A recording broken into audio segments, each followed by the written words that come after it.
এই bro blogger, কি অবস্থা? এই তো ভালো। কি খবর? আসলাম এই নবাব বাড়িতে। আচ্ছা। আসলে টাঙ্গাইলে আসার পর থেকে এখানে যে একটা ভালো সুন্দর একটা প্লেস আছে আমার তো জানা নেই, খুবই ভালো লাগে। কিরকম মানে পরিবেশটা কিরকম? পরিবেশটা আসলে একটু ভয়ঙ্কর লাগতেছে, কারণ কেন? এখানে একটা দেখলাম যে পানির কূপ না এটা কি মূলত আমার জানা নেই। জাস্ট ওটা দেখে আমার একটু ভয় ভয় লাগছে। ওটার উপরে গেছিলাম, যার পরে মনে হচ্ছে যে আচ্ছা, এইগুলো যে প্রাচীনকালের তারপরে হচ্ছে নিজস্ব মানে প্রাচীনকালের স্থাপত্য, এগুলো কি আপনি জানেন? এটা সেরকম একটা এই প্লেসটা সম্পর্কে ধারণা নাই।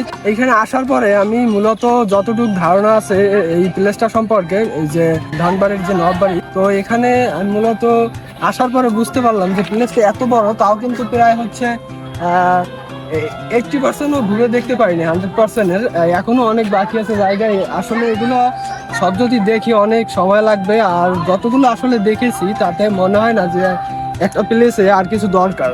আসলে আমি ফিলিংসটা খুবই ভালো লাগলো এই প্লেসটা এসে। এটা আসলে সারা জীবন মনে থাকবে, ধন্যবাদ। দেখার মতো আর কি। আমরা এখন অন্য কিছু দেখি, দেখানো যায় কিনা।